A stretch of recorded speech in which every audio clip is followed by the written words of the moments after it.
Better late than never.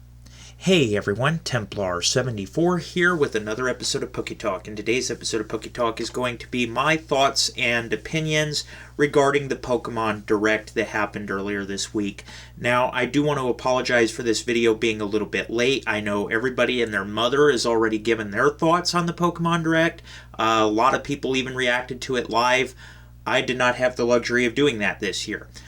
But don't get me wrong, I was still hyped when the Pokemon Direct was announced, and I thought, okay, well, the first second I get a free break from work and from life, I will watch the Direct, and I will give my thoughts about it. I did watch the Direct almost after it happened. I think it was right on my lunch break, so it would have been like an hour or two after it had happened, and I avoid checking social media just because I wanted to see for myself, and so that I wasn't spoiled. And boy, am I glad I didn't look at Twitter, because I would have been spoiled.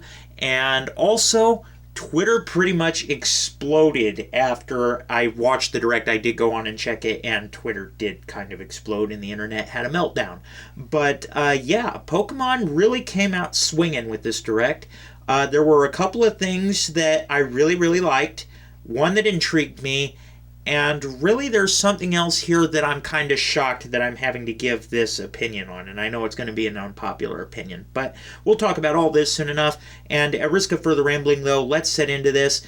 And again, my thoughts on these three big line items from the Pokemon Direct are in no particular order. So yeah, let's discuss. Okay, so what I'm going to start here with is Pokemon Snap. And I got to be honest with you guys, out of the three main highlights here, Pokemon Snap was kind of the unexpected gem here. I really did like Pokemon Snap. I liked the promo for it. And basically what we learned about Pokemon Snap is that you are going to be able to seek out and take in-game photographs of Pokemon in their natural environment. It's only going to be for the Nintendo Switch, but you're going to be exploring around this island area and you're going to be able to take pictures of Pokemon in their natural habitat. I'd like to say that this game, when I saw it, kind of reminded me of kind of a hybrid between Pokemon Go and Snapchat. That's kind of the vibe that I'm getting off of it. I've always, a little bit of a confession here, I've always been a sucker for Pokemon side games. Loved Mystery Dungeon, loved Pokemon Channel. The side games were always really good for me. Pokemon Go was another good one. And this one, I think, out of the three of them, this one, I'm more on the excited end of the spectrum than the spectrum. Most of these I'm on the more excited side, but there are definitely some that are ranking lower than others. And this one is kind of the middle territory for me. I really am looking forward to this one. Spoiler alert, I'm probably going to pick up all these games. But this one, I'm more on the excited end of the spectrum. I'm that way with all three of these. But this one maybe a little bit more than the other one. You know, we're going to talk about all three of them. So I'll let you guys decide which order I'm going to get them in. And yeah. So again, those are my thoughts on Pokemon Snap. Simple. I'm a sucker for side games. So Pokemon Snap is definitely on the wish list now. And like I said, I did love the promo art for it. It just looked beautiful. And I'm actually pretty excited to pick it up. Not going to lie. Okay, now let's address the elephant in the room. And like I said, I didn't look at Twitter before I watched the Direct. I watched the Direct later on after it showed live, and then I looked at Twitter even later on in the day. But the first tweet that happened when I opened up the phone pretty much summed up my Twitter feed. And it was from Pokemon, and it just said three simple words. Sinnoh remakes confirmed. That's right, everybody. The long-anticipated remakes of Pokemon Diamond and Pearl are finally here. Pokemon Brilliant Diamond and Pokemon Shining Pearl will be releasing worldwide in late 2021. Okay, so like I said before, Diamond and Pearl remakes, we knew they were coming. I was one of those people that really held my tongue on saying that they were going to happen last generation, because normally Pokemon does this weird thing where in one generation they do a remake, then the next generation they do a third iteration of the game, and then they switch back to remakes. Well, if you guys remember in Pokemon XY, we got Omega Ruby and Alpha Sapphire. then we got Sun and Moon, then we got Ultra Sun and Moon, now we got Pokemon Sword and Shield, and now ultimately we've got Pokemon Brilliant Diamond and Pokemon Shining Pearl. The trend continues, and I felt that if we were going to get Diamond and Pearl remakes, it was going to be in this generation. So this one wasn't a terrible surprise. And that being said, though, and bit of controversy alert, and I know I'm going to get hit for it in the comment section, but again, that's what it's for, and it's just my thoughts, so don't shoot the messenger. Out of the three, this one is the one I'm least excited for. I'm pretty excited for Snap, and I'm equally as excited for the new Legends game. Brilliant Diamond and Shining Pearl, though, yes, I'm going to pick up the games just because they're Diamond and Pearl remakes. And right behind Sun and Moon, Diamond and Pearl were probably some of my favorite games. Black and White were also up there along with Sun and Moon. But I would say out of those three, Diamond and Pearl were definitely taking the bronze as far as my favorite generation of games. That said, though, them taking the bronze as far as the original generation of it, the remakes, not really as excited for them as everybody else is. Like I said, we knew the Sinnoh remakes were coming. Like I said, more likely it was going to be in this generation, so this wasn't a huge surprise. Will I pick them up? Yes. Am I super excited about these remakes? Not really, which is shocking because, like I said, Diamond and Pearl definitely took the bronze on my three favorite Pokemon games of all time. But that being said, I'm still going to pick up the games. I'm still excited for it. It's just one of those things where I'm excited, but the enthusiasm fell flat, if that makes any sense. Out of the three of these, like I said, this is probably the one I'm least excited for just because it's not... I know remakes are remakes, and for the most part, the story doesn't change. So we know what the story essentially is in Diamond and Pearl. Also... And I think this might also be part of the reason, to be totally honest with you, seeing it played on the Switch. Now, don't get me wrong, Pokemon has done some really good games on the Switch. Sword and Shield were great, especially considering they were the first Pokemon games to come out on a home console. Diamond and Pearl, though, I was watching the gameplay footage through the trailer, and I was just like, I don't know about this. I think that these remakes were better done when they were still on the portable console, and maybe it's just because it's being played on the big screen. It just didn't look that great to me. I don't know. But for some reason, it just didn't sit well with me, the way that it looked. I could be totally wrong when I pick up the game, don't get me wrong, and if I am wrong, I'll be the first to admit it. I was wrong, and I'll happily say it.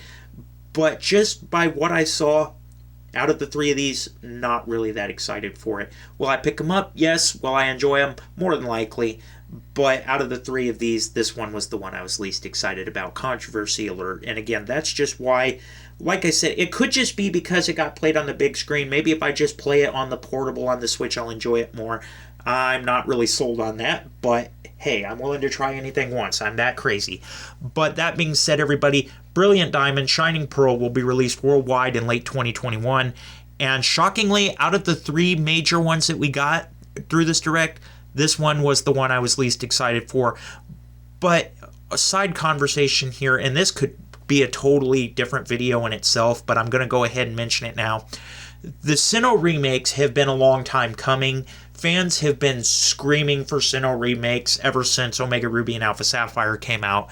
And even then, they were actually screaming for it louder than that. Because, I mean, I remember there were people, there were fandoms, there were petitions to just skip the remakes of Ruby and Sapphire and just jump straight ahead to Sinnoh. That being said, these remakes have a lot more to live up to than their predecessors. And that's why I think Brilliant Diamond and Shining Pearl are a little bit too big to fail. I hate using that phrase, but I really think it's true in the case of Brilliant Diamond and Shining Pearl. They really are too big to fail at this point, and that scares me because if the game underperforms in any aspect, everybody is going to hate on these remakes regardless of how good they are, just because expectations have been set so high. So yeah, these remakes are the ones that I'm least excited for out of these three, But this is also the one that has the biggest potential to backfire, in my opinion, just because expectations have been set so high.